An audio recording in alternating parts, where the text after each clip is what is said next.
जगन्नाथ शेलार. आपण सध्या आलेलो आहोत महाबळेश्वरच्या जवळ असलेल्या पुस्तकांचं गाव भिलार. इथून अगदी 2 किलोमीटर अंतरावरती कासवंड या गावी. आणि आज आपण एक स्ट्रॉबेरीची अशी शेती बघणार आहोत आणि आपण आज जाणून घेणार आहोत की स्ट्रॉबेरीची शेती कशी केली जाते, त्याच्यासाठी काय काय करावं लागतं, मशागत पूर्व, त्याच्यानंतर परत पर्यटक आणि मार्केटिंग, सेल्स वगैरे, आज हे सगळं आपण बघणार आहोत. तर आपण भेटूया आपले मित्र सर्जेराव पवार सर यांना, जे की एक निसर्गमित्र, पर्यावरण प्रेमी आणि एक उत्तम शेतकरी आहेत. नमस्कार सर. नमस्कार. प्रथम तर आपण आपल्या व्ह्यूअर्सला ओळख करून द्या.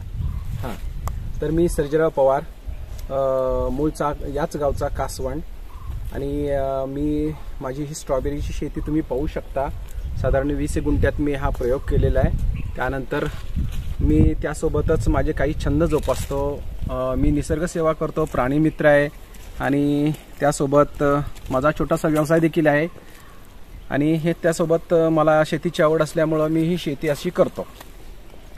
आणि आज आमचे मित्र आलेले आहेत. तर आमच्या प्रेक्षकांना हे जाणून घ्यायचं आहे की सर, स्ट्रॉबेरीची लागवड कोणत्या महिन्यात, परत रोपांची व्यवस्था, रोपं कुठून आणली जातात, मशागत काय करावी लागते आपल्या शेतीची, याच्याबद्दल थोडी माहिती द्या. हां सर, तसं पाहायला गेलं ना तर स्ट्रॉबेरीची शेती हा फार कठीण व्यवसाय आहे. इथे मनुष्यबळ लागतं. याची लागण साधारण याची प्रोसेस करण्याची सुरुवात साधारण ऑगस्ट महिन्यामध्येच सुरुवात केली जाते. त्याच्या अगोदर वंड वगैरे मारून रोपं आयात करून ही सगळी पद्धत अगोदरच सुरुवात करावी लागते. लागण ऑगस्टमध्ये आम्ही ह्याची रोपं प्रत्यक्षात जमिनीमध्ये अशी लावून घेतो. पवार सर, आता जसं तुम्ही ही स्ट्रॉबेरी तोडत आहात, मला दिसतंय की तुमचा हा जो प्लॉट आहे ह्याचं जे फ्रुटिंग आहे ते अतिशय छान झालेलं आहे. म्हणजे मला बघायला मिळतात की स्ट्रॉबेरी अगदी मोठ्या साईजच्या आणि फळधारणा खूप जास्त झालेली आहे. तर ह्याच्याबद्दल सांगा की हे कोणतं वाण आहे आणि ह्याची लागवड कशी केली जाते, किती जवळ त्याचं रोप लावावं लागतं, हे जरा सांगा. आंतरपिकं काही घेता येतात का आपल्याला याच्यामध्ये? कसं आहे मोहन सर, की ह्याच्यामध्ये ना बऱ्याच जाती आहेत. जसं तुमच्या प्रदेशाला, वातावरणाला अनुकूल अशी बरेच असे मदर प्लांट किंवा अशी झाडं आहेत की तुम्हाला 30 टेम्परेचरमध्ये, 40 टेम्परेचरमध्ये, इव्हन 50 टेम्परेचरमध्ये पण हे रोपं जशी तुम्हाला गरजेची आहेत तशी तुम्हाला ते प्रोव्हाइड करतात. हे इम्पोर्ट होतात, ऑस्ट्रेलिया बाहेरून परदेशातून अशी ही रोपं इम्पोर्ट होतात. आणि जे आपल्याला हवी जी जात आहे ती आपण आपल्या शेतामध्ये लावू शकतो. आणि आता ह्याची सर मी चव घेतली, अतिशय रसाळ आणि मधुर असं हे फळ वाटतंय मला. बरोबर. तर मला वाटतं जे कोणी पर्यटक इकडे येत असतील तर हे तुमचा जो प्लॉट आहे, तुमची हे जी विक्री आहे, तर त्यांच्यापर्यंत कसं पोहोचायचं? जर पर्यटकांना कासवडमध्ये यायचं झालं तर थोडंसं मार्गदर्शन करा की या प्लॉटमध्ये कसं येऊ शकतं. कसं आहे सर, काही पर्यटक आहेत ना ते डायरेक्ट शेतामध्ये पण येतात. प्लक अँड बाय त्याला आम्ही एक नाव दिलेलं आहे. म्हणजे तुम्ही स्ट्रॉबेरी तोडायची आणि तुम्ही जितकी पाहिजे, तुम्ही 1 किलो 2 किलो तुम्ही टेस्ट पण करू शकता, शेतामध्ये खाऊ पण शकता, आणि तुम्ही सोबत घेऊनही जाऊ शकता. जी तुम्ही स्ट्रॉबेरी खाल्ली त्याचे आम्ही चार्जेस घेत नाही, परंतु तुम्ही जी तुम्हाला नेण्यासाठी, घरी नेण्यासाठी तुम्हाला जी स्ट्रॉबेरी आहे त्याचे आम्ही चार्जेस घेतो. ओके, म्हणजे असं मला वाटतं अतिथी देवो भव, अतिथी देवो भव अंतर्गत तुम्ही हा जो उपक्रम केलाय तो अतिशय सुंदर आहे.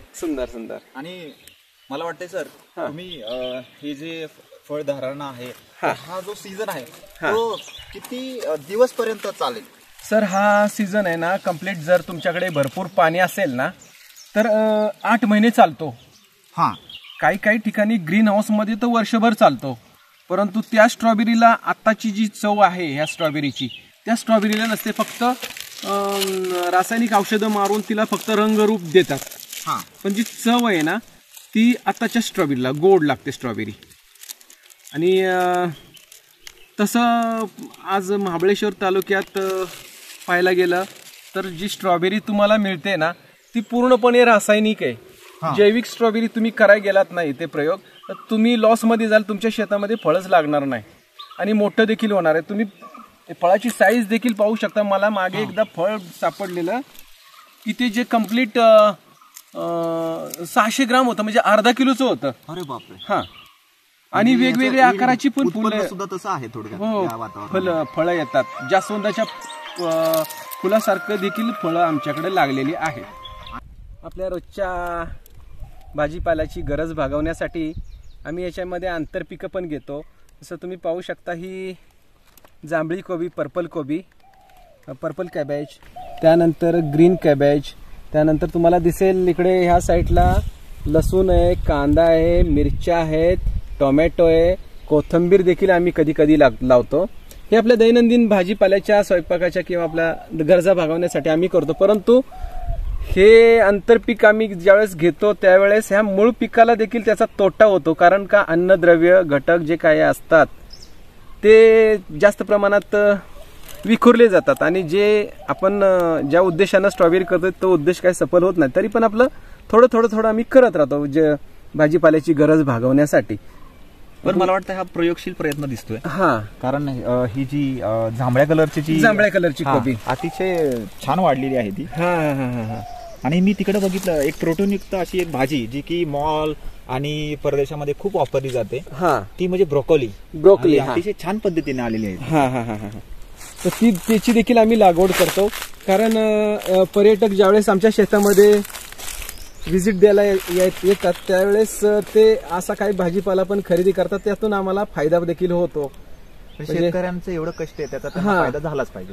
त्यांना एखादा फ्रेश भाजीपाला जर आवडला तर ते सांगतात बाबा ह्याचे किती पैसे. तर आम्ही सांगितले बाबा बाजारभावाप्रमाणे एक 40 रुपये किलो अमकं तमकं, तर ते 100 रुपये पण देऊन जातात. तर तिथे आम्हाला 4 पैसे आम्हाला फायदा होतो त्याचा.